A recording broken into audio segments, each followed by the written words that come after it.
Resilience Hub, and the Resilience Hub is the home of the Resilience Campaign, and it aims to mobilize non-state action on resilience and build a movement of actors on the resilience agenda.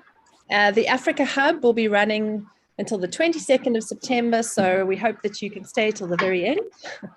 And we also have lots of mechanisms where we're going to be sharing the messages coming from the Africa Hub into the main blue zone of the COP Resilience Hub.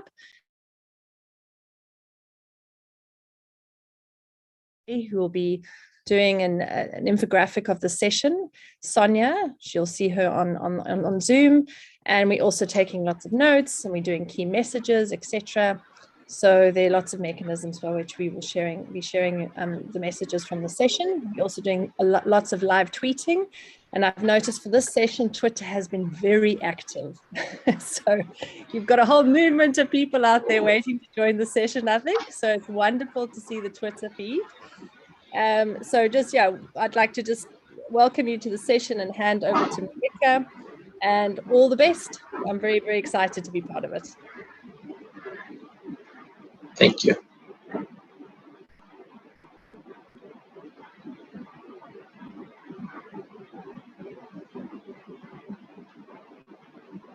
Yes, thank you. And as all live online events, we're having our small little challenges in organizing and getting everybody on board. So my name is Marike van Schie. I am the project manager of the CRAFT project, and we're hosting this session, and we're very delighted to have you here. However, I am supposed to hand over to a moderator who is on her way, who will take over the session later on. So today, the CRAFT project is a project in 3 countries, Kenya, Tanzania, and Uganda. And we want to share some of our experiences about climate adaptation, working with smallholder farmers, but also with small and medium enterprises, and investing in climate adaptation through investments, through working on different pathways on how to adapt to climate change. Now, so we have the session organized in the following manner. We will give you some insights on climate change and the crops that we work on. And after that, we will talk with those different enterprises and farmers and look further on what has worked, how do farmers adapt to climate change, and what can be done by small and medium enterprises, including cooperatives. And at the end, we will also talk with some of our partners that have supported this process. So, so I don't have so much to talk. It is more about hearing from our partners how they have worked on climate adaptation. But before that, I want to invite Godfrey, who is our senior agribusiness advisor in Tanzania. He has been working with SNV and with CRAFT since the beginning, and he will explain a little bit more background of the project, but especially climate change and climate change for the food crops that we are working in. So Godfrey, you're very welcome, and I would say take the floor. Thank you, Marike. As you have introduced me, my name is Godfrey Kabuka. I'm the senior agronomist working for CRAFT project at SNV here in Tanzania, based in Dar es Salaam. I'm going to briefly explain a little bit about what CRAFT is all about and how it has been involved in the climate change perspectives. So in a nutshell, The CRAFT is a 5 years project implemented in the 3 countries of East Africa, mostly Kenya, Uganda, and Tanzania, funded by Foreign Ministry of Dutch government with a budget of around 36 million euro. It's implemented by SNV as a co-implementer together with other 4 consortium partners, mainly Agritera, Rabobank, SICAF, and Wageningen. So the CRAFT as a project, it's acronym of abbreviation of 5 names, as you can see, which stands for Climate Resilient Agribusiness for Tomorrow. It was designed to address several challenges, but mostly those related to climate change and its impact, as we have pioneered the existence of increased drought, among other impacts that affect food production. And there is also a large number of vulnerable groups that are affected with this climate change, especially the smallholder farmers all over the 3 countries. And also the challenge of growing population, because there is an increase in population, but yet the farming method remain the same. And for that case, CRAFT called upon an integrated approach to ensure that both public and private partners are acting together to address this challenge of climate change. The next slide.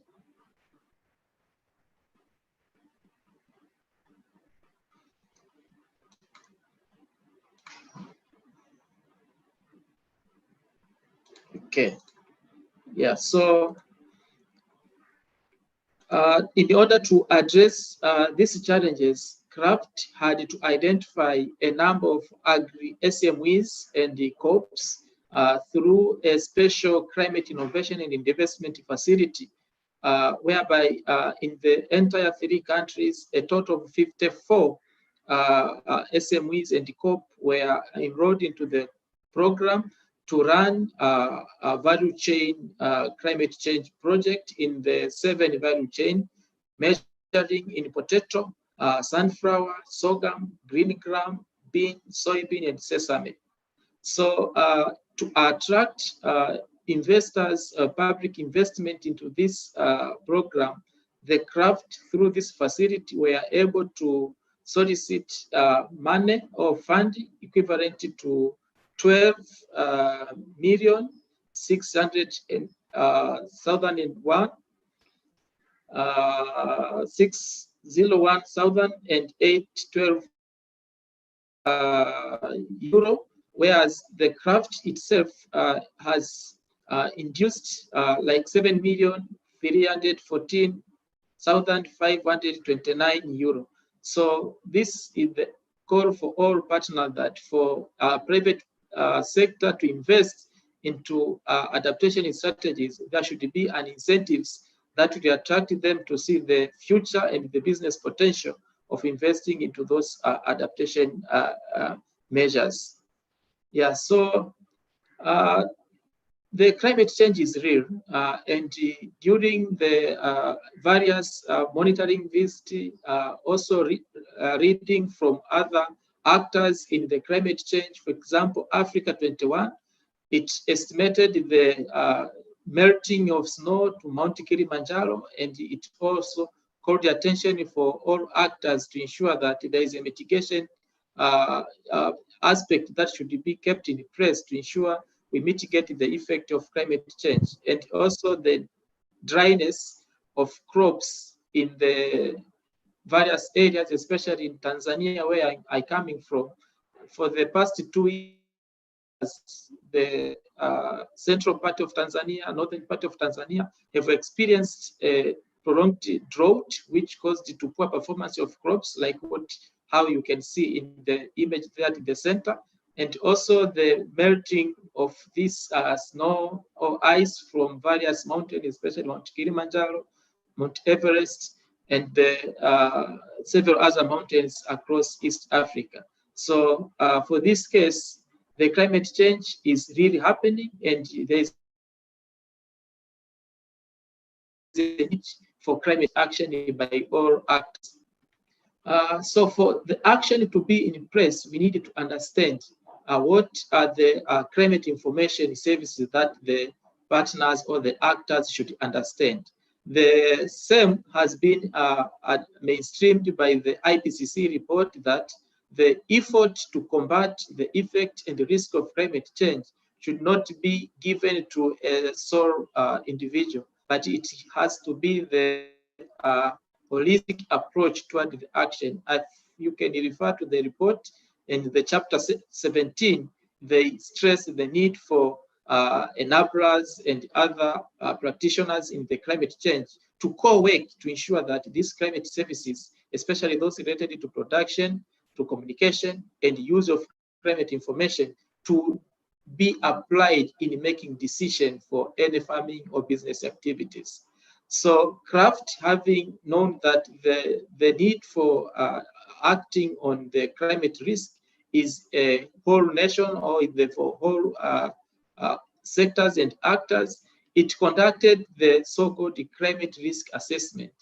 The climate risk assessment was meant to solicit experience and the perception of actors across the 7 value chain. How do they perceive the existence of climate change, and what adaptation strategies are there to adopt to this climate risk, and what business opportunities that might be available as a result of identifying these adaptation strategies. So the essence of the climate risk assessment was to inform the large audience that climate change not only are there to cause troubles, but it is also there to create business opportunities to a wide number of actors.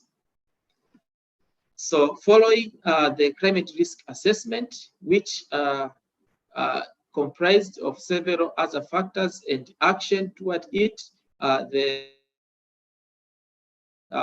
program also went ahead identifying and informing the wide audience about the climate projection and its impact on crop productivity, and also it went ahead assessing how each actors along the value chain is affected by this climate change, and so that we have to come up with a collective adaptation strategies which will favor each of the actors along the 7 value chain that the project is targeting. So on a nutshell, we did the map, the projection on the rainfall, and for the case of Tanzania or East Africa in general, we found that the projection and the modeling we did, it showed that the long rain season, especially in the March, April, May season, there is a decreasing trend in most part of East Africa. That is, there will be a prolonged less rainfall for the rain season in most part of the East Africa by 2050, because the projection was made between 2020, 30 and 2050. So this one that I'm presenting is for the period of 2050. And also for the case of Tanzania, both MAM and October, November, December, there will be a decreasing trend, especially to the south and southeastern part of the country. That is the area where most of the selected value chain are grown. So what does this imply to the productivity of the value chain that Kraft is targeting? For the case of potato, taking the case of Tanzania, currently potato is grown in the southern highland of Tanzania and some parts of western part and northern part of Tanzania. But as per climatic change that is going to happen in the 2050 period, you find the productivity is decreasing partially in those areas. And for that case, during the MAM, which is the March, April, May season, there won't be much changes in the yielding potential of potato in the current potato growing areas.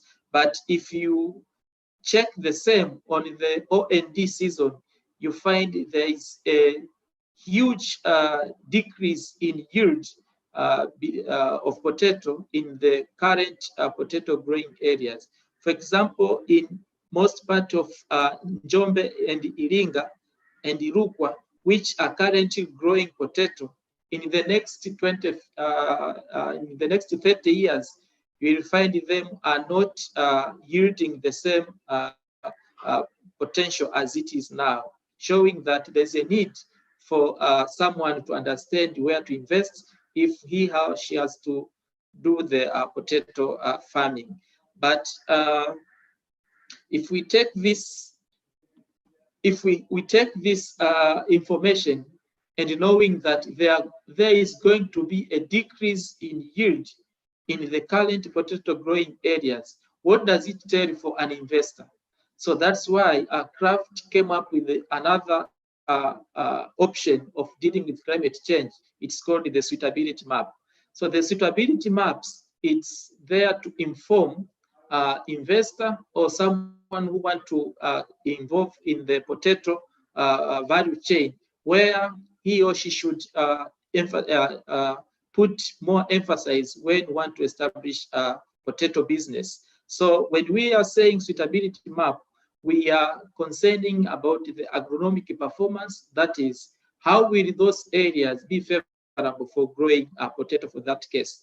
Or how will it be a potential to grow, let's say, sesame or sorghum or whatever? So we analyze the suitability of the soil in terms of its agronomic performance. That is, which nutrient does it have, which nutrient does not have, and what does it mean to the crop performance.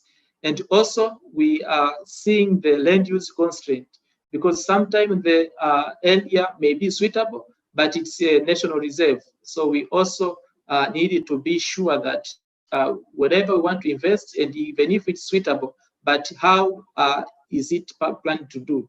Is it as a national reserve, or is it an open space? So these are the kind of information that constitute the crop suitability. The same applies to socioeconomic factor. Sometimes it's suitable, but it's a mining area. So again, these are the key information that somebody need to understand to be sure that I need to invest in the particular value chain. Yeah, so for the case of potato, again, you find that now, during this period, the Southern Highland and some few parts of central part of Tanzania are suitable for growing potato as it is. But for the next years, you find there's a shift in suitability for potato production in Tanzania for this case. You find that majority of the area that will be suitable is now at the central part of Tanzania. And this is correlated to the fact that in those agroecological zones, by then, they will be experiencing more rainfall than the Southern Highland part of Tanzania. So that is the reason why it is going to be suitable to grow potato in those areas. So suitability in potato growing areas will going to be substantially reduced. But it's going to be reduced if no action is put in place. But with the meeting, a webinar like this, which inform wide audience about the effect, then it's time to take action to ensure that what is available now, we maintain, we sustain, and we want it to be continuing available and to make the areas suitable for growing potato.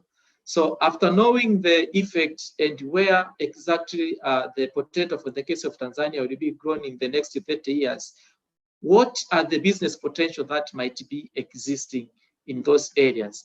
So there are a number of options that as agent of change in climate change, we need to mainstream to our actors. Among one is the opportunity for irrigation. So for the case of where there will be less rainfall, it means we need to invest on irrigation technology.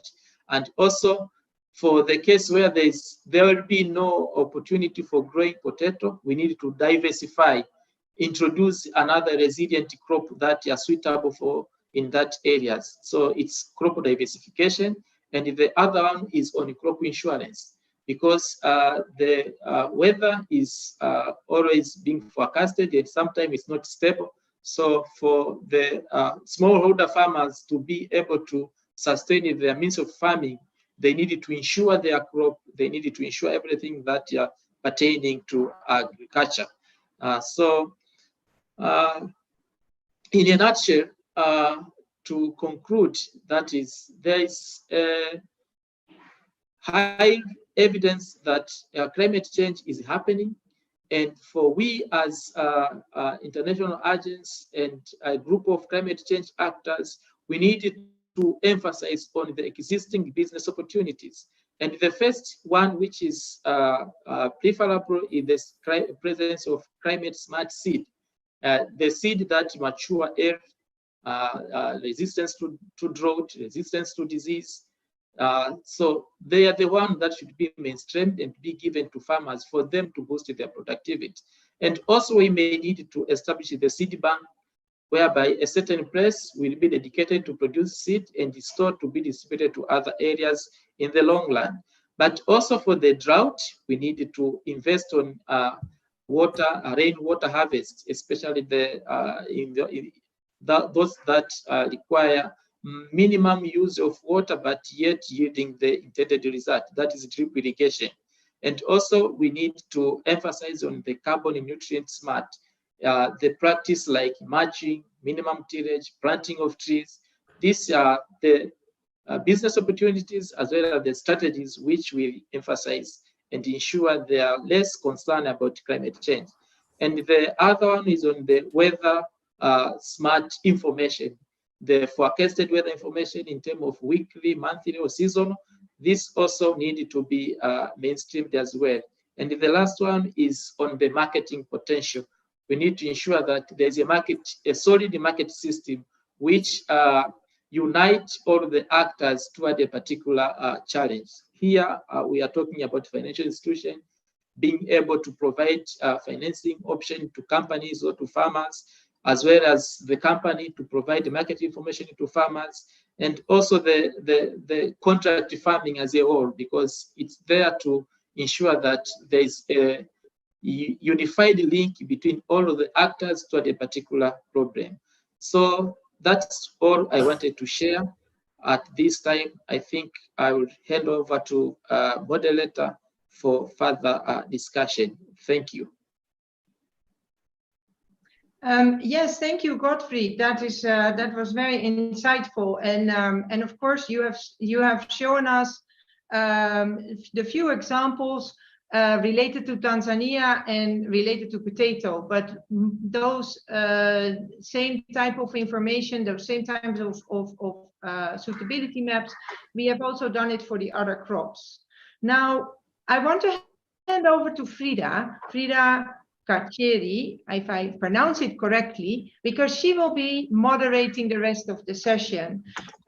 She's my dear colleague from Rwanda, who I had the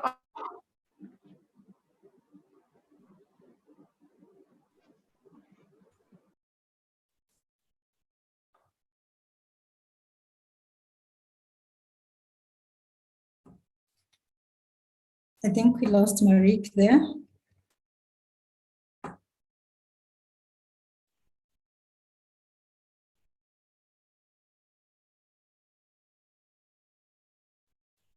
Marique, you are lost.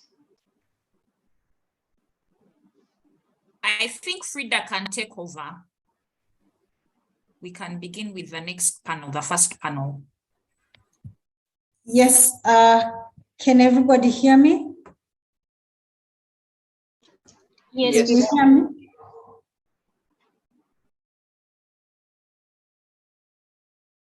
Hello, can you hear me? Yes, yes, we can. Yes, yeah, we hear you. Yes, I'm going to take over from where Marika's left, just so we can keep the conversations going. Thank you very much, Geoffrey, for that very elaborate introduction. My name is Frida Gacheri. I work with SNV Rwanda as the agri-food sector leader. And I'm going to be moderating the remaining part of this afternoon's discussion. It's a pleasure to have everyone on board. And I'm looking forward to a very productive and interesting, stimulating conversational afternoon. And just to start, for this first session, we are going to have 3 actors who will be explaining the experiences in climate smart adaptation in their different capacities. And they'll also be talking to us about the pathways of adoption that exist for farmers. To start with, I'm going to just call Laureen from Starlight Cooperative. Laureen, are you there, Laureen? Yes, Frida. Yes, Laureen, could you please introduce yourself? And while doing that, you can also share some of the knowledge you have on climate change and what risks affect your company or your sector that you're working with. And among others, the constraints that you have observed related to climate change with the crops you are involved in. Welcome, Laureen. Yeah. Thank you, Frida. I'm delighted to be a part of this panel. My name is Laureen Mwikali Njuguna from Nakuru, Kenya. I work for Starlight Farmers Cooperative Society as the general manager. And Starlight, currently we are impacting the lives of around 2,000 farmers.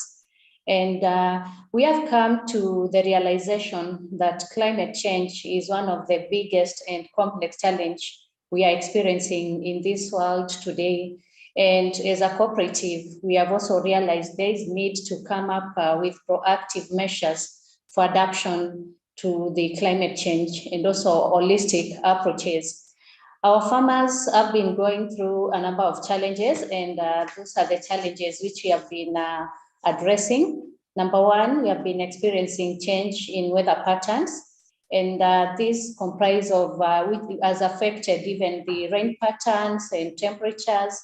And also there has been a challenge of accessibility to affordable seeds, which are certified to enable the farmers have the required outputs according to the expected yields. Also, we have been experiencing a challenge to access to credit and also affordable farm inputs to farmers. We have also been experiencing a challenge in storage, appropriate storage, especially for us, we do potato seed certification, and storage with issues of temperature change and all that have been quite challenging. And also issues of labor. There have been unreliable and costly labor and use of techniques which are not women and youth friendly. And lastly, among many others, which I will not mention, also lack to weather information, which is more appropriate and customized in a way that a farmer can understand and know what type of action to take. And with these constraints, we have been partnering with through the CRAFT project with SNV and other partners. And a number of the things or approaches we have taken up in the community.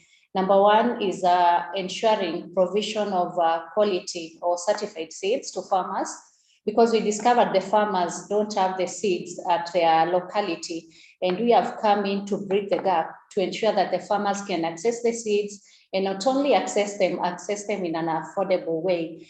And we are doing this through even provision of credit, the seeds in form of credit.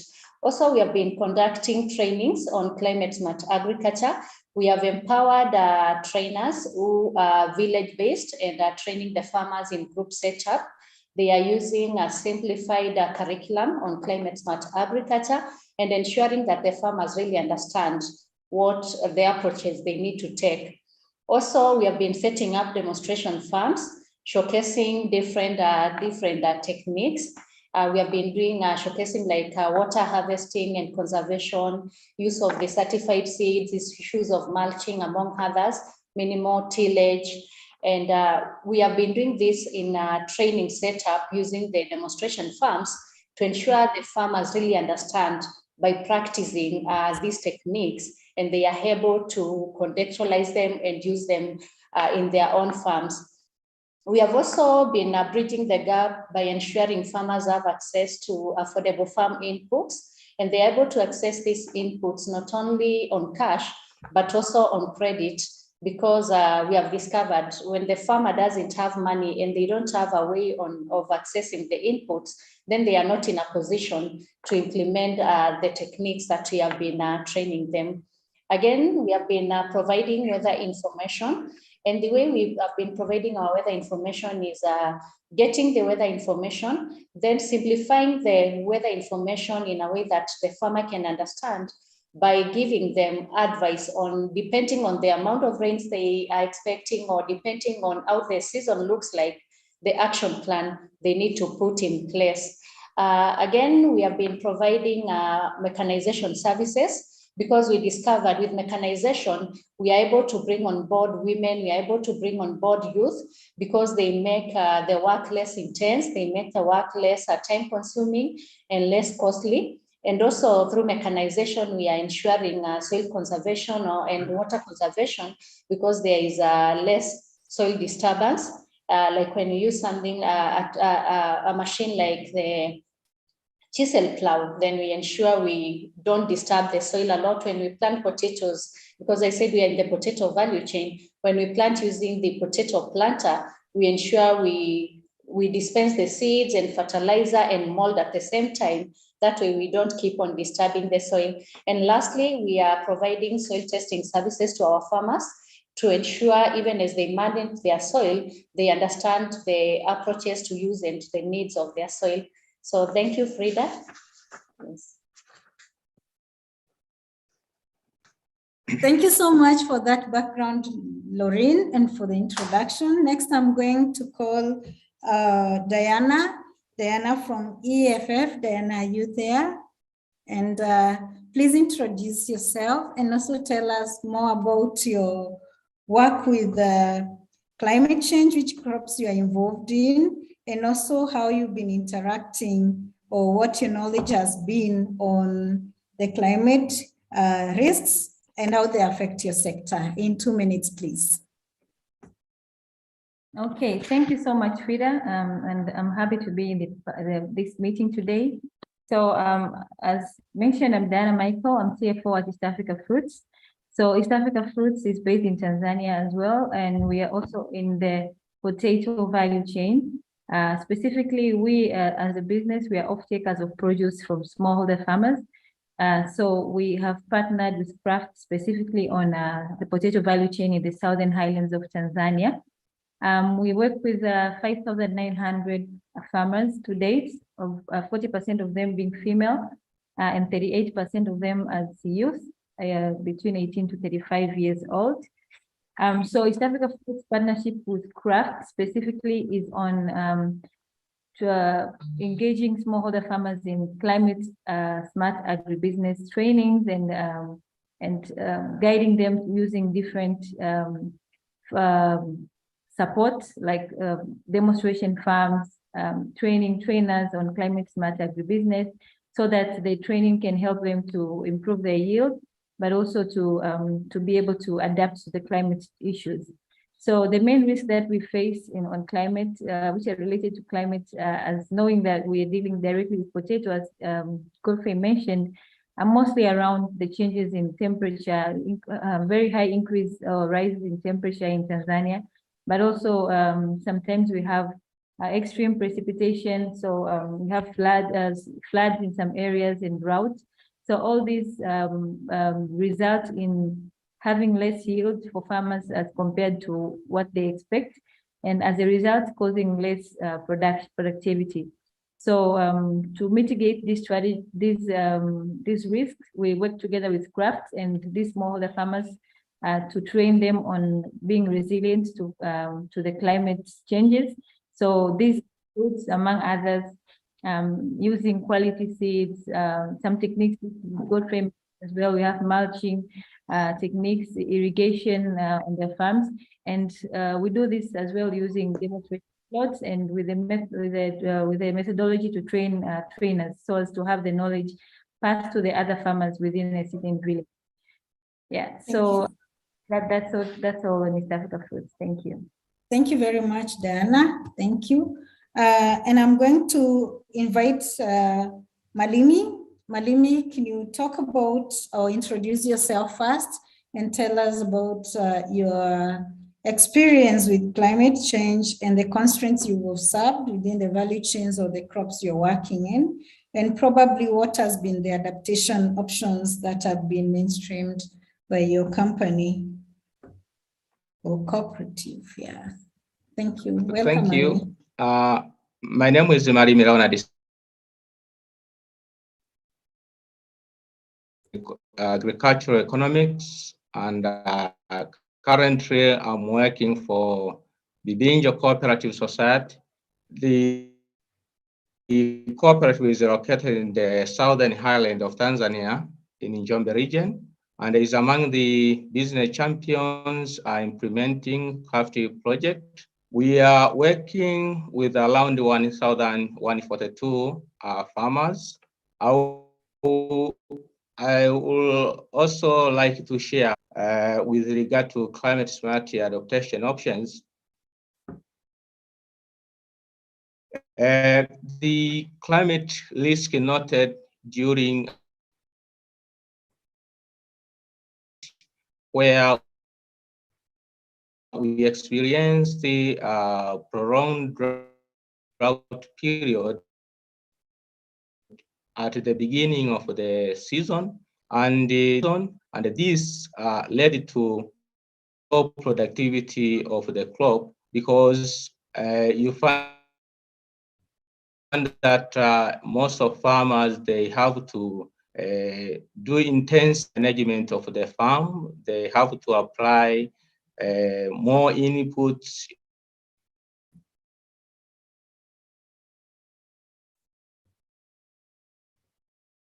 to a number of, I would say,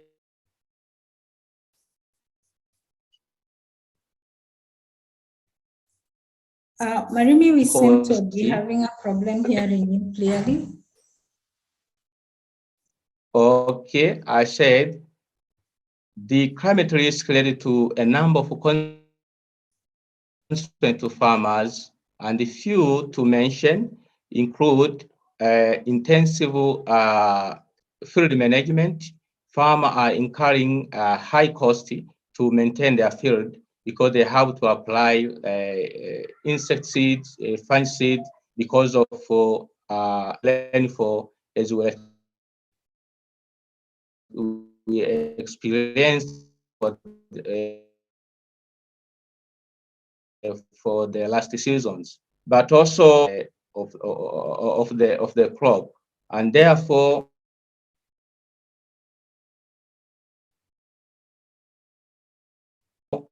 at the end of the day, farmers are getting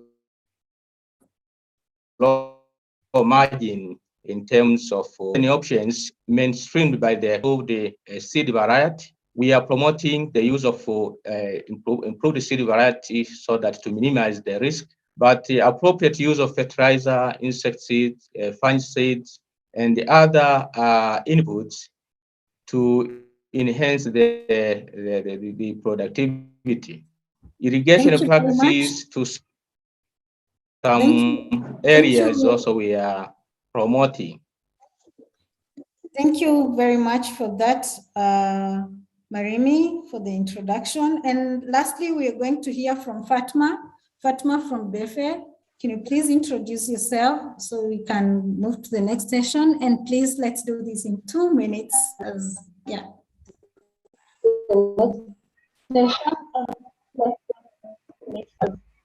Okay, thank you so much. Thank you all the participants and fellow panelists. My name is Nabu Saswa from BFA Foods in Mbale. We are a processing company and adding value to selected cereals and grains.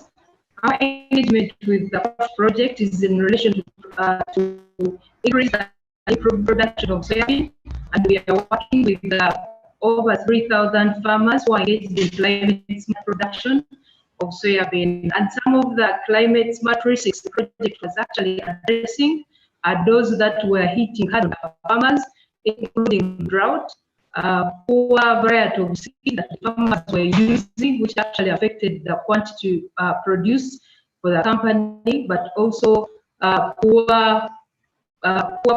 harvest technologies that they were using, and lack of proper access to information, for example, insurance, where to get the quantity seed and other recommended agro input tools and services that the farmers needed. That's what we are on, and climate smart is an interesting topic because it tells the future of food, but also of our living. So I'm honored to be part of the event and looking forward to much more discussions going forward. Thank you.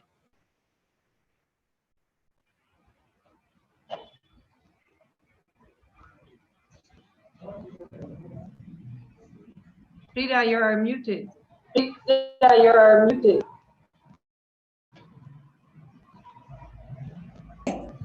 Thank you for that. Fatima, while at it, while still on the mic, virtual mic, could you talk about the adaptation options that were more challenging to be adopted by your farmers?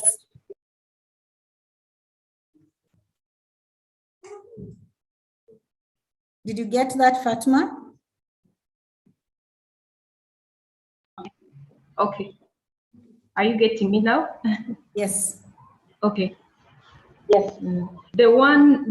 Some of the options that came out quite challenging for BFA and farmers who are working with were insurance and soil testing. And on the side of the insurance, the farmers, for example, lacked real life experiences of farmers that have initially benefited from insurance. So it was very difficult for them to believe that there would be compensation at the end of the day in case of annual occurrence in terms of weather and other risks that they insured against.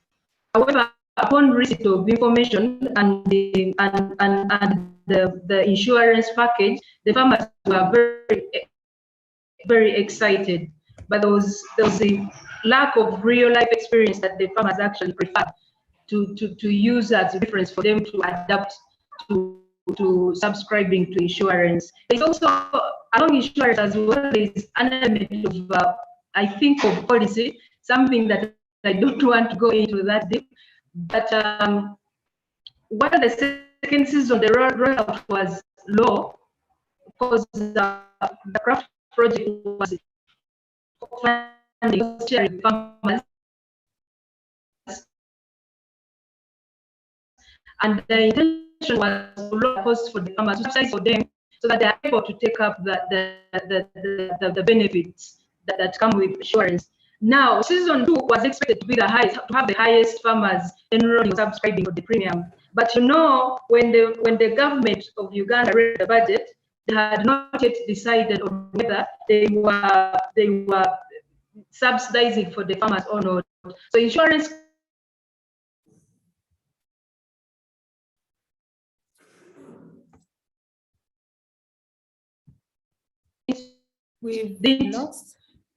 the subsidy was not applied on the farmers who already used to the government subsidizing for them.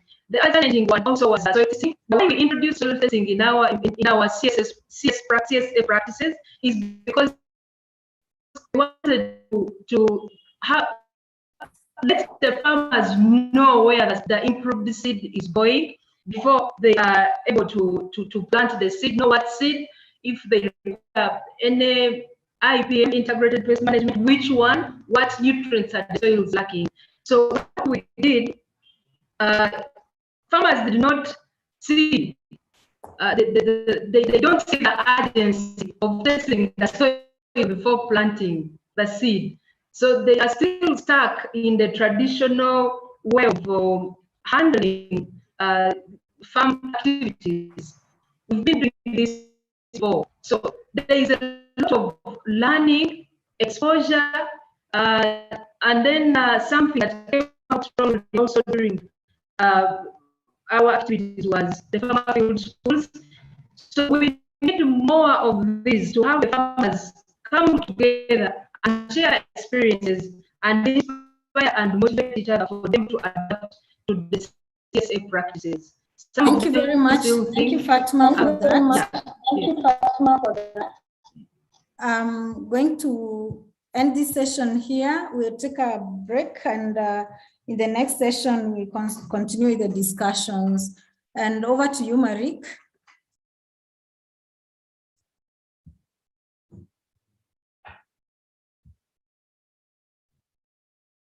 Yes, we have a couple slides with messages from the farmers around the work we're doing.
Frida, I think we can start with the next group while we finish off the slides.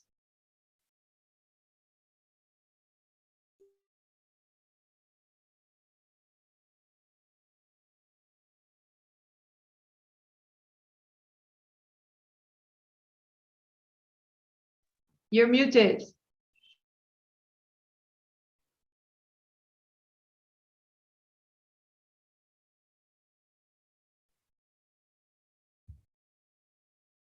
Okay. Can you hear me now, everyone? Yes, we can hear you. Yeah, welcome back. And in the next session, we'll be talking about investments in climate from an investor's perspective, or from people who are really putting a lot of efforts in terms of investments to mitigate or to deliver models that improve resilience. To start with, I'm going to invite Nancy from Queenam. Nancy, please introduce yourself and tell us more about what you've observed about the constraints that are related to climate change within the products or the value chains that you're working in. Welcome, Nancy. Good evening, everyone. My name is Nancy Wambui Mwangi, founder and director, Queenam Investments. We take this opportunity to thank Kraft for giving us an opportunity to partner together. Having worked in this project for over, now I think this is our second year, almost coming to an end of the project. We have gone through a lot of challenges and we have been able to overcome quite a number of them. So to me, when people are discussing them as a challenge, to us, we're on the other end seeing them as opportunities, which is a very good sign that we have been able to go through them, and now we are seeing them as opportunities.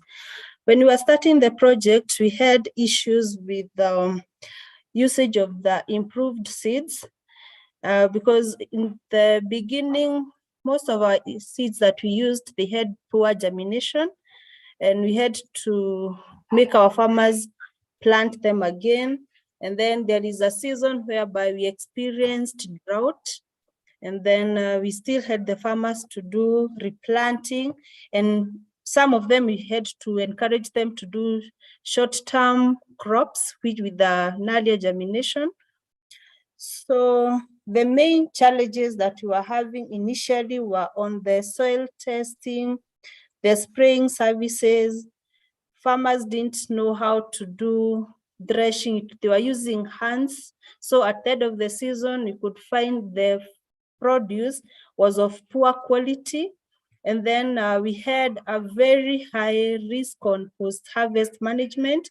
Over 30% of the produce that they were selling to us, it was being counted as rubbish because farmers didn't know the best practice to use when it comes to harvesting, threshing, how to dry their crops. But with the intervention of the trainings that we have gone through under the CRAFT project, we have been able to embrace all those challenges and we have been able to conquer quite a number of them. This has been made possible by our very able team of the TOTs, whom I'm very confident that even when we come to the end of the project, we have sustainable program with them because now we have been able to learn on all the modules from the crop, from the pest management, planting, and even the post-harvest management. As a company, being an SME or us viewing it from the business side of view, we embrace our customer, our farmer. To us, we don't see them as farmers per se, but they are our basic clients because they form the basis of our business and they are the greatest pillars of our business. So with the TOT, who are the main contact with the farmers, we have made sure that the modules that they are training them, they are not just training them for the sake of training. They are dealing with those challenges directly head on, reduce those challenges as much as possible. When it comes to soil testing, we have empowered our TOTs. Most of them now, they have their soil testing machines. They are doing the soil testing at a fee. So to them, it's a business opportunity. We have, given that I forgot to mention the setup of our farmers, majority of them, over 70 are women and over 40% are youths. So it's a way of creating business. And my background, I'm a banker by profession, and I'm able to, I tried to improve their livelihoods, their income, so that they don't see this project and then at the end of the project, they go away and then I'm left with no business. I had to look for the business continuity even after the project. And that's why I modeled my concept in such a way that beyond craft, the Queenam will still remain relevant in the market. And so thank you, Nancy. Allow me to come in here. We'll pursue further the models that Queenam is using to deliver some of these services. And next, I'm going to invite Rachel from Isowelu Cooperative for the introductions. And Rachel, while at it, you can also tell us more about your understanding of climate risks that are affecting the cooperative and the opportunities or the pathways that you've taken to adapt in these practices or in the face of climate change. Rachel? Hi, everyone. Hello? Yes, Rachel, we can hear you. I'm Rachel Japan, Extension Officer from Isowelu AMCOS. The AMCOS located in Tanzania in Njombe region. And we started to work with CRAFT last year in potato production at the value chain. We as AMCOS, we face risk and challenges related to adaptation of climatic change. And first, it's a increasing of temperature, which is lead to raw production. And then we have a delaying of rainfall, that we have an even distribution of rainfall. Hello? Yes, we can hear you, Rachel. Go and ahead. Then we face a challenge of lack of enough seed. And then for the adaptation option, that we as AMCOS, we work with is irrigation, that we established the 5 dam of irrigation, and we have 50 farmer that have their individual farm. And then we have the issue of agricultural insurance to our farmer at the one of adaptation option for the issue of climatic change. Then we have the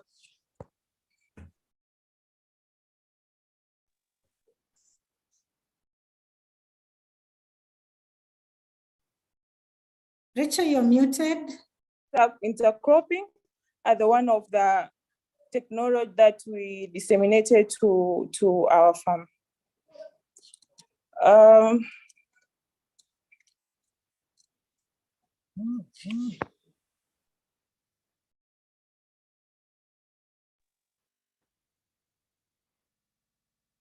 We've lost Rachel there. We've lost Rachel there, and still we've heard about the interventions and the approach they are taking. So to move forward, I'm going to call on Felix from CBEI to introduce yourself and tell us more about the main constraints that you've observed related to climate change with the crop you're involved in. And while at it, Felix, you could also talk about the climate smart practices and technologies that are disseminated to your beneficiaries. Good evening, everyone.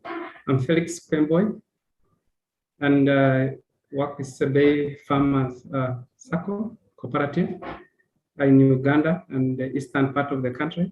We have working particularly in the sunflower value chain and working with 5,400 farmers in this region. Glad to talk to this team today, and we worked with the craft for the last 2 years, and after identifying key constraint that we had in the sunflower value chain, we had the problem of drought.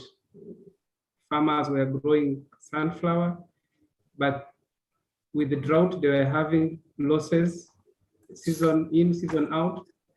And interestingly, these were our members as a cooperative where we are sourcing from them savings, but also giving them credit. And so we needed to address the constraint in there. And with the drought, we had farmers even having 100% loss. They were having 50%. Sometimes they would get good yields, but there were embedded challenges in it. And we piloted 5 interventions to address the risks of drought. And the key to it was to ensure that our members are able to access drought-tolerant sunflower seed. And to do that, we had to work with importers of sunflower seed in the country, sign supply agreements, and we would source the seed and ensure that we deliver to our farmers through a model. We're working with the extension staff and the agents, but also we had to integrate crop insurance such that in the extreme of the weather changes, that there is no rain for a very prolonged time, at least crop insurance would help to mitigate that. But also we thought sharing weather information was so key, and we worked closely with the farmers, sharing with them whatever information we get from the National Meteorological Authority, and informing them about the onsets of rain, need to prepare land, plant, and maybe may not have the time, but that also, while it was working, we faced the challenge of accuracy of the data from the Meteorological Authority. So it's not yet very successful, but it's a very necessary service to the farmers. So thank you, Felix. Thank you, Felix. Coming back to you, Nancy. You talked about not ending beyond craft, and you're looking for sustainability. So I would want to hear from you, among the many or the different services that are being subsidized by the program, what and why will you continue with such services once the program support ends? Nancy? Okay, beyond the project, I said being an SME, this is our main source of livelihood.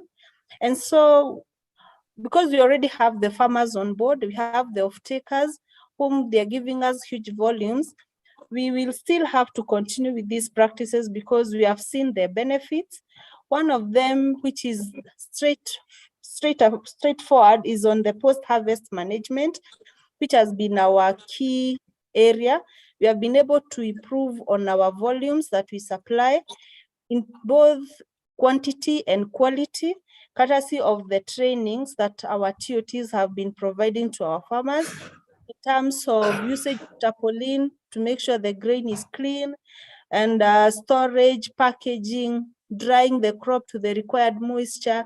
You see, those are things that we cannot let go. It's something that we have to continue, even with the new farmers that we are still continuing to recruit. We have to continue training them on the same. When it comes to the issue of pre-season, it was also another thing that we have learned, which is so paramount, because that's where now the farmers, when they are doing their planting, we will still continue ensuring that the spacing is done in order. Our TOTs, they're also seeing a business opportunity because now they will be doing the soil testing for the farmers at a very subsidized fee. So the farmers will be sure of the type of fertilizer that they are going to use on their farms.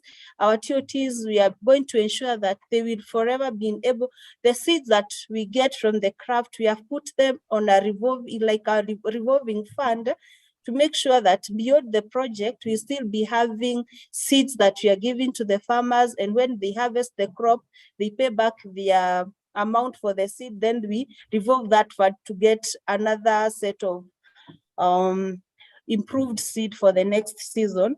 Those are things that before we never used to know about them. And now we have seen they are working tremendous for us, and it's improving our business. Another thing we have seen so important is on the minimum tillage. We are ensuring that despite the fact that we got support of very few mechanization equipment, we are trying, even from the company level, to see if we can be able to increase on some more, or even look for ways to outsource for more planters, reapers, and tractors, because most of our farmers have now been able to embrace the difference between the conventional way of doing it and doing it in the climate smart way. Because if they compare, as we speak, so far we have been able to do almost 20 demonstration sites and conducted field days, and farmers have been able to see a practical scenario of using a conventional way vis-a-vis a smart, climate smart way. And now all of them, they want to go that direction because there is minimum, they use lesser money, and at the end of the day, they make more money. And as a business, we are trying to train them to view it from an economic perspective, not just doing farming in a normal way. Thank you, Nancy, for those insights. Felix, coming back to you, of the different service delivery models that you've been having, which one has worked best? And for example, you talked about different models. For example, you talked of embedded and brokering. Of the two, which has a greater impact, and how do you make this more sustainable from your experience with the different actors you've worked with? Felix. Thank you. Most of our services are embedded, and we've integrated it into our products and services as an institution. And it has worked best. We, of course, also have had some brokered services with some IT companies, and maybe also at the starting point with insurance company, but we've now embedded this.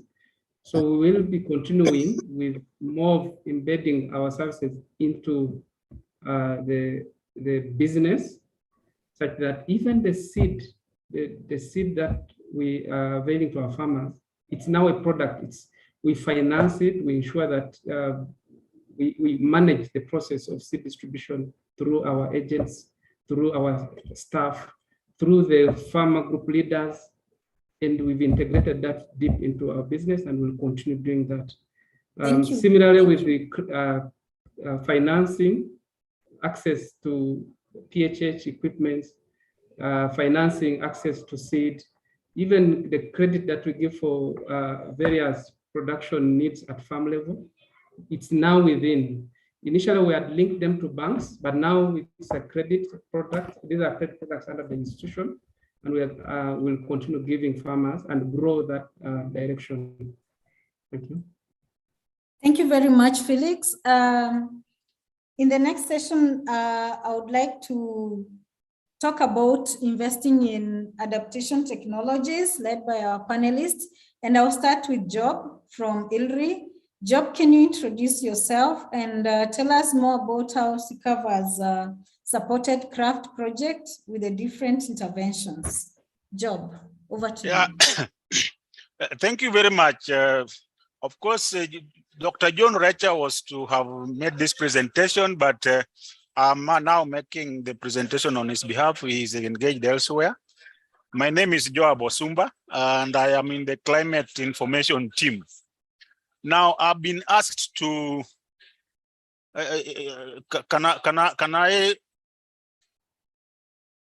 wanted to share. I don't know if I'm allowed to share. I can see I'm not yet allowed. Am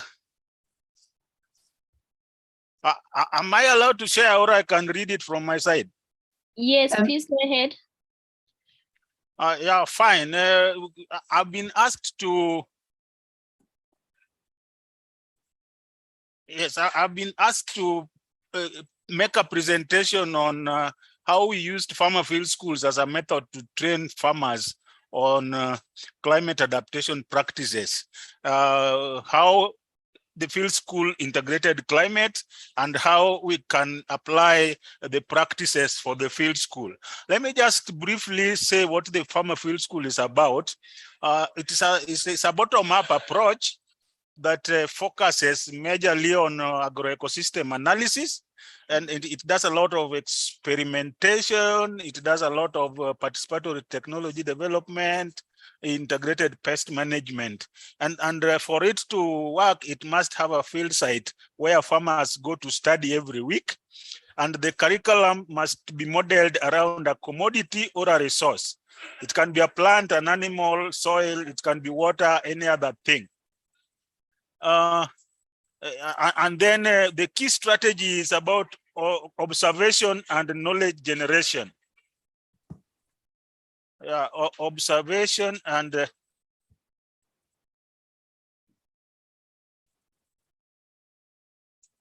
yeah, okay. Go ahead, Job. Go ahead.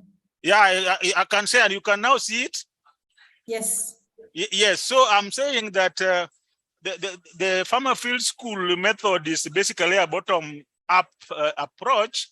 And it focuses on agroecosystem analysis, integrated pest management, experiments, and participatory technology development. For it to be used, we must have a field site where the demonstrations and experiments are going to be done, where observations are going to be done. It uses a curriculum which has modules around a commodity, which can be a plant, an animal, or soil, or any other resource. And the key strategy for farmer field school is observation and knowledge cogeneration. And now it is on that knowledge cogeneration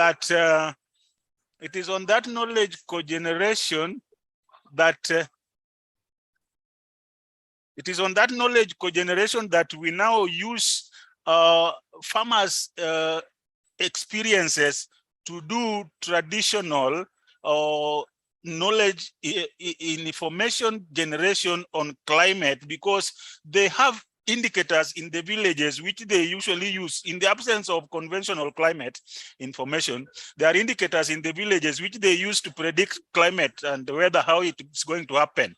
So there is a tool that we developed and we used it to train farmers for information that they can own. If you see that tool there, the column A1 is a column that has the indicators. They can be called traditional indicators, indigenous indicators, local indicators. The second column, B2, is an explanation of what that indicator means. The third column, C3, is maybe the time span for each of those indicators. If they see it, how long does it take for that meaning to occur? Like if it is onset of rain. And they are saying if they see dew, then in 1 week, then the onset of rain. Then column 4 is about asking whether they have seen it. If they have seen it, then they have a focus on that indicator alone. And then the other 3 columns is basically meant to decide if they have seen an indicator and an indicator has a meaning like onset of rains, what decision can they make? What message can they pass to the others? What advisory can they give others? So this is the tool that is used for generating information in the village in the absence of the meteorological climate information. Now, this page is where we have done a summary of all the information we have generated from those group works. The other one was a group work. This is a summary. And if you look at the summary, there is a list of indicators under column A1. And then the meaning of those indicators, if it means rainfall is coming, if it means a dry spell is coming, if it means drought is coming, and how long will it take to occur. Now, if you look at that, you can tally those things. The areas of dry spell, we are saying below normal rainfall. The areas of rainfall heavy, we say above normal, and we can tally them together and get the same percentages like the meteorological department also get their percentages, like 35% above normal, 25% normal, 42% below normal, so that these farmers can also have information that they can own, and there is an advisory, a message, which can go with each of that information on each indicator, which they can use to advise their fellow farmers in the village. We have seen an indicator which is showing a dry spell is coming. What do we need to do? We have seen an indicator which explains that rainfall is coming in the next 1 week. What do we need to do? So that by the time the meteorological agency is bringing their rainfall information, the farmers already have theirs and they can now compare. That is what is called cogeneration of climate information. So I want to stop there, and if there is a question, I can add other information based on the question that has been asked. Thank you very much, Job, for that exciting presentation. Mr. Kenneth, I'm giving the e-mic to you so you can talk more about what is happening in Tanzania within the space that you work. Mr. Kenneth? Yes, Frida, just representing Mr. Kenneth as long as she has, he had medical emergency. Yeah, so I'll explain how CRAFT has been interacting with finance institution in Tanzania. First is in terms of TA, whereby we emphasize the need for the bank to understand the projection of climate change. We are also highlighting on the impact on the productivity and income, and as well as business performance of various actors along the several value chain. And also we are highlighting on the suitability map and the productivity potential of the value chain in question. But as a bank, they are always hesitating to provide financing loan to these smallholder farmers or medium and small enterprise in fear of collateral and the misorganization of these farmers. That's why the bank in Tanzania are most focusing on the cash crops. You find a number of banks lending their money to growers in the cashew nut, in the tea, in the cotton, sisal, all the crops that are well structured. And very few are investing in the non-structured value chain. The value chain that CRAFT is mainstreaming. But with the presence of CRAFT, some banking industry are now changing toward the approach Now they are also considering lending farmers through their group or through their AMCOs or through their SACCOs, whereby farmers from their respective SACCOs are registering to the bank to access the input loan. We have the case of Isoweru, where Rachel is coming from. It has managed to secure a loan from a particular bank to the extent of enabling their members to access farming input, mostly seeds and the fertilizer and the other agrochemicals that are used to boost their crop performance and hence increase their productivity. Again, later on, I will present the cases as to how the market system that has been mainstreamed by Kraft from a particular business champion, how it worked and how it incorporated most of the climate services that the company should adhere to, and also the banking people or financing institutions should also consider when they are thinking of rendering the money to these SMEs. So shortly, the reason why this banking industry in Tanzania are failing to invest or to lend money to these smallholder farmers is because of the market fragmentation that exists and the uncoordination of the farming practice itself. I think that's all that I was able to gather after interacting with the banking industry in Tanzania. Thank you. Thank you for that good representation of the bank, Geoffrey. And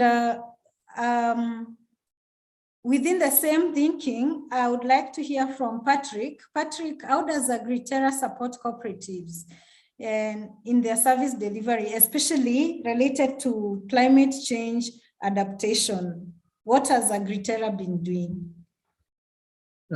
Thank you very much, Frida. Well, I would like to reflect in terms of our role as Agritera. Well, my name is Patrick Agadi. I work for Agritera as a business advisor.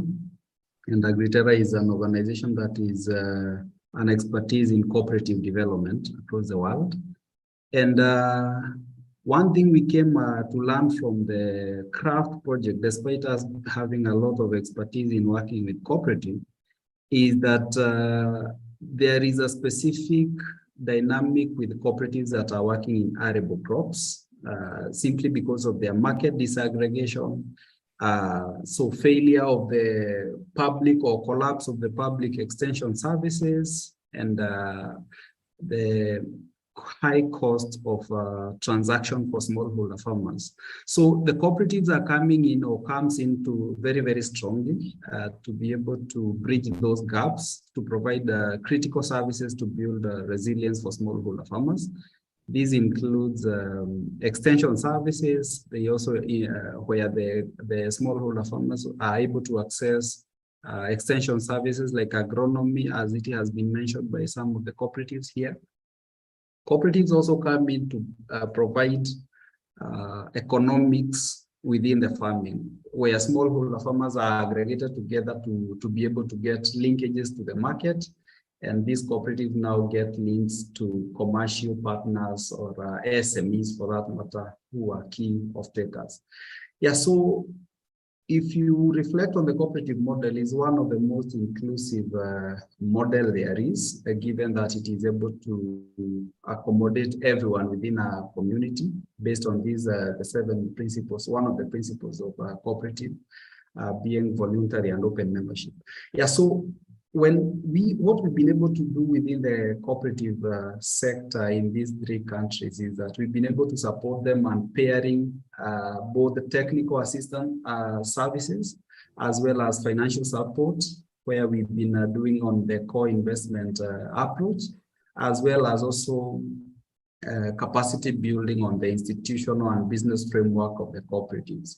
So when you look at or we reflect on some of the cooperatives we've been able to work with, we've been really instrumental in market linkages to create a demand pool for the cooperatives and for the smallholder farmers, as it is in the case of Starlight and Kamplombois that we've been able to work with in Kenya and also across the border in Uganda and Tanzania. Also strengthening the sustainability of the services that they offer. For instance, we know that there is the collapse of the public extension services. So cooperatives play a very, very instrumental role because resilient is also a function of access to these services, which enable them to adopt new technologies of production. So we've been able to support these cooperative establish services that are profitable to them. And these services will be able to sustain themselves in a profitable manner, even after the project period. This includes aspects of mechanization, as we see in Starlight, making it and making it more as a business, agro input shop that is able to support the sustainability of the extension, which is linked now to sale of agrochemicals. And this way we can sustain the service delivery for the smallholder farmers even beyond the project period. Okay, thank you. We pause there, and I'm coming back to you, Felix. How have the companies or how have the different actors you're working with, especially farmers, how have they incorporated the weather information that is coming from, for example, the cogeneration processes that you've seen from ILRI or any other weather information? It could be from meteorological departments. How are the companies adapting to that, and how are the farmers taking that up? Felix.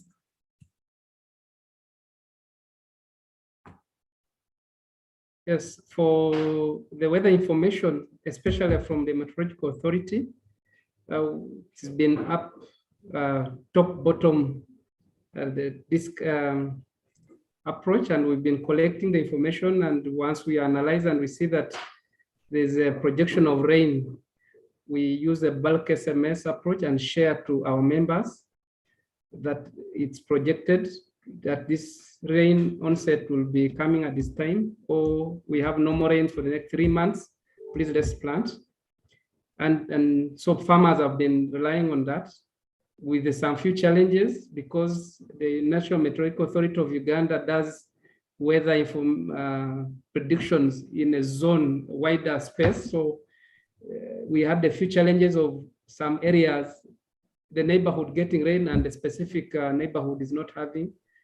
But then locally, we have the groups, the farmer groups, whom we've grown into schools with the TOTs, sharing experiences at farm level. And often we get feedback from farmers that though the meteorology is saying this, there's a hill just next to us. When the clouds have not touched that hill, there can't be any serious rain. So also we've been getting that feedback, and it's working. Even in terms of pests, there are particular types of moths that farmers would rely on to say that indeed this is likely to be much damage than otherwise. So the bottom-up sharing of information from the farmers through the TOTs, through their groups, we've been also using that and sharing to other groups that have not built the experience well.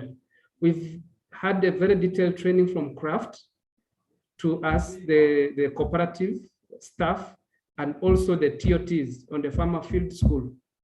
And that, in fact, I have to say it's a new approach, and we are continuing to learn more from the farmers as the farmers learn also from us. Thank you very much, Felix, for that response. At the moment, we are looking at the questions by the audience, and as you can guess, we are addressing them as we move.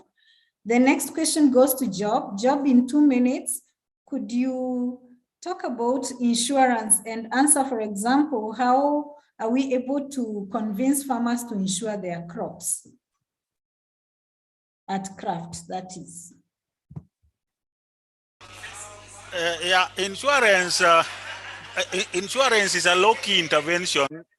Even before you come into, I'm very sorry, I'm in a very noisy place, but I hope you hear me.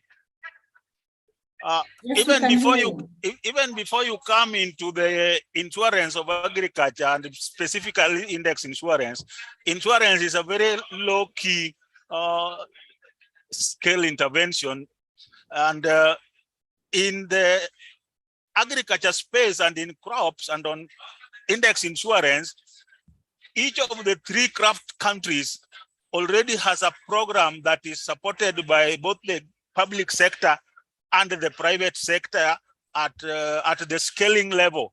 The scaling started in Kenya. Uganda has a scaling program. Tanzania was just starting a scaling program before COVID came in, so theirs have not picked up, but they are picking up. What we are seeing is that insurance pilots, especially index-based insurance, has been there for more than 20 years, and purely private sector index insurance has not picked up.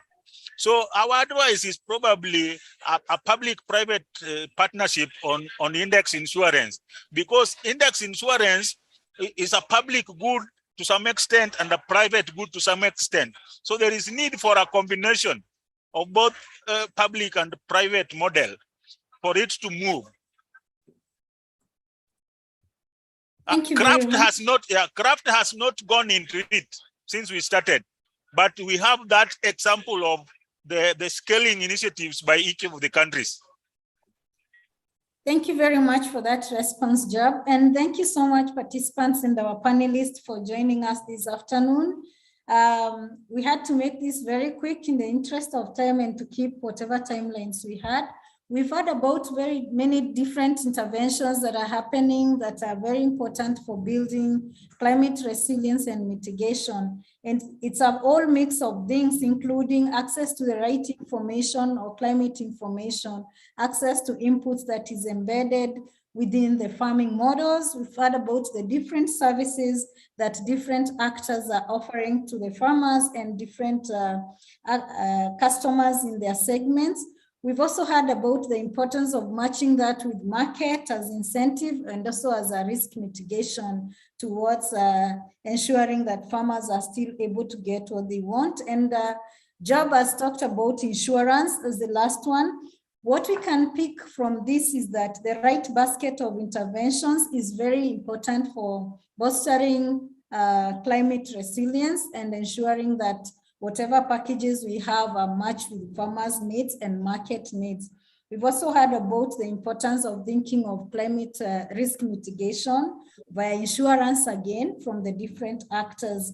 And the challenge, and that challenges are also opportunities from Nancy's experience as a private sector actor. Among the other things from ILRI, we picked the importance of equipping farmers and key informants with, key clients with relevant information. And you're talking about co-generating this with the meteorological and of course other actors. And finally, sustainability of services is very crucial when it comes to considering the various interventions and strategies that we are looking at for climate resilience and climate adaptation. And ladies and gentlemen, at this point, I will log off in terms of the mic and hand it over to the Resilience Hub to close the meeting. Thank you. Thank you very much, Frida. And I think you said it so well in terms of just the suite of options available for building resilience that have been shared today, and just a very innovative and interesting work. So thank you very, very much. There was so much in the session and it was fascinating. And I just want to encourage everyone to join the next session, which is starting soon, on confronting the climate crisis in African cities and how urban poor communities are driving locally led adaptation and building resilience. And I also wanted to end off by just apologizing to Laureen, who I accidentally removed from the session because I was trying to pin her photo for a Twitter post. So I'm incredibly sorry, Laureen, that I took away your opportunity to be at the session. And it just, again, a learning about how things can go wrong with Zoom. So my apologies. And all the very, very best, and continue this extremely good work. Thank you for being at the Hub and having a session at the Africa Hub. Thank you. Thank you. Thank you. Bye. Bye. Thank you. Bye. Thank you. Bye, everyone. Thank you, all participants. Much appreciated. Thank you.